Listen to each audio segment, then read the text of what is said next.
Bir nəfər gəldi İmam Sadiq əleyhissalamın yanına, dedi: ey Peyğəmbər övladı, qəbirdə sorğu-sual var. Həzrət buyurdu ki, bəli. Nədən soruşulacaq? Filan şeylərdən. Bayaq dedim, hədisin məzmununu nəql eləyirəm. Dedi, bəs qəbir əzabı var? Dedi, var. Dedi, bəs qəbirdə bildik ki, torpaq insanı sıxar. Adam var, edam olunub, havadan asılıb.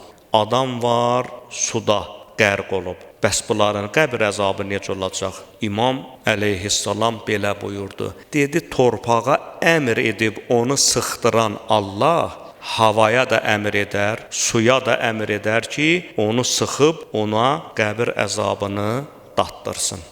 Bu da onu göstərir ki, Əhl-i Beyt məktəbində qəbir əzabı haqqında olan bir çox rəvayət səhihdir və biz bu rəvayətlərə də iman gətirmişik. Amma bayaq dediyim kimi necəliyindən xəbərimiz yoxdur. Mahiyyət bizim idrakımızın fövqündədir. Aparıb qəbirə 50 dənə laboratoriya qurasan, məsələn deyirəm ki, görək burada sorğu-sual necə aparılır, ölüdən sorğu-sualı o mələklər necə götürür və s.